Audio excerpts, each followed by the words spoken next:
আবারও এক নজরে বলে দিচ্ছি রমজান মাসের বিশেষ 27টি আমল।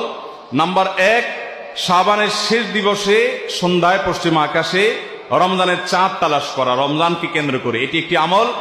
এবং সেই সাথে চাঁদ যদি দেখতে পাই তাহলে চাঁদ দেখার দোয়া পড়া, আল্লাহুম্মা আহিল্লাহু আলাইনা বিল ইয়ুমনি ওয়াল ঈমান ওয়াস সালামাতি ওয়াল ইসলাম রব্বি ওয়া রাব্বুকাল্লাহ।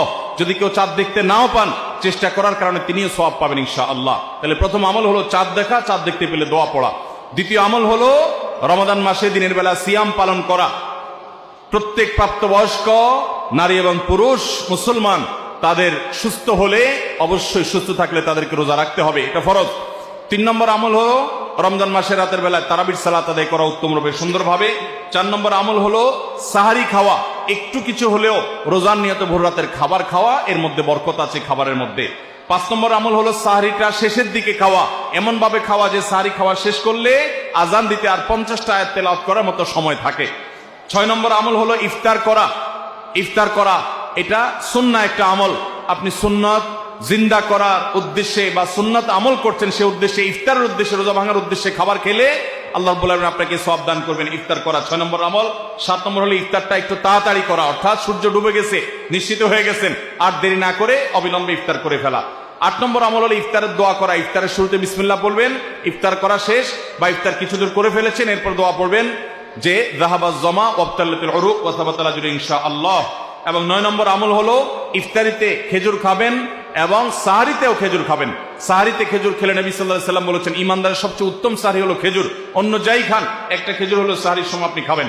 10 নম্বরের আমল হলো সারাদিন বেশি বেশি রোজা দোয়া করা, কারণ রোজাদার ব্যক্তির দোয়া আল্লাহ তাআলা ফিরিয়ে দেন না ইফতার রাগ পর্যন্ত। এই জন্য চলতে ফিরতে উঠতে বসতে মনে মনে আল্লাহর সাথে কথা বলা, মুনাজাত করা, দোয়া করতে থাকা।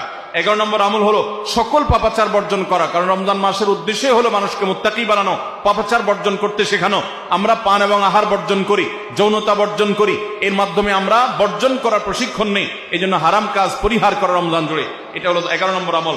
12 নম্বর আমল হলো বিশেষভাবে মিথ্যা পরিহার করা, কারণ কেউ যদি মিথ্যা কথা মিথ্যা কাজ না ছাড়ে তার রোজা রাখার কোনো মানে নেই, হাদিসে আসছে। 13 নম্বর আমল হলো ঝগড়া বিবাদ থেকে দূরে থাকা।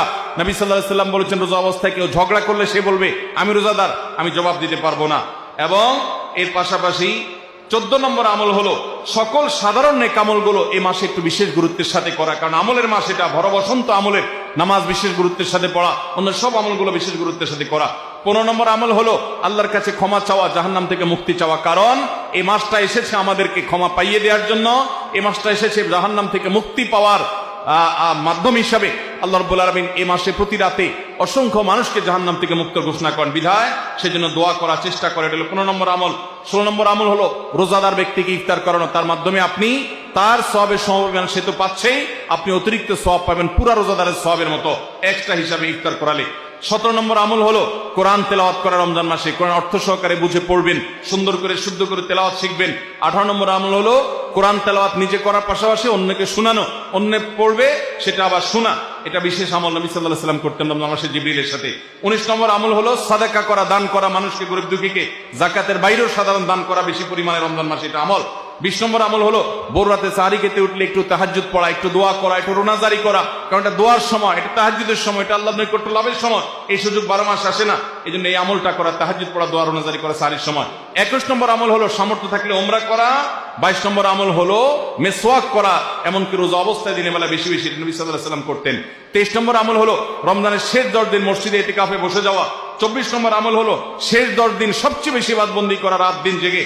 আর 24 নম্বর আমল হলো এটি। 25 নম্বর আমল হলো লাইলাতুল কদর তালাশ করা, বিশেষ করে শেষ দশকের বেজোড় রাতগুলোতে আরো বিশেষ করে লাইলাতুল কদর পাওয়ার আশা বেশি বেশি ইবাদত বন্দি করা। আর 26 নম্বর আমল হলো লাইলাতুল কদর মনে হলে কোন রাতকে, সেই রাতে দোয়া পড়া আল্লাহুম্মা ইন্নাকা আফুউন তুহিব্বুল আফওয়া ফাআফু আন্নি। আর 27 নম্বর আমল হলো রমজানের শেষ দিনে, একেবারে শেষ মুহূর্তে রমজানকে বিদায় দেওয়া, গরিব দুঃখীদের বাসায় ফিতরা পৌঁছে দেওয়ার মাধ্যমে। আল্লাহ রাব্বুল আলামিন এই 27টি বিশেষ আমলের মাধ্যমে আমাদের রমাদানকে অর্থবহ এবং সার্থক করার তৌফিক দান করুন। এই রমাদান যেন আমাদের জীবনের শ্রেষ্ঠ রমাদান হয়, এই রমজান যেন আমাদের জীবনে অর্জনের রমজান হয়, এই রমজান যেন আমাদের জীবনে ক্ষমা লাভের রমজান হয়, জাহান্নাম থেকে মুক্তির রমাদান হয়, আমাদের কল্যাণের রমাদান হয়। আল্লাহ তাআলা সেভাবে রমজানের প্রতিটা মুহূর্ত, প্রতিটা দিনকে কাটাবার তৌফিক আমাদের সবাইকে দান করুন।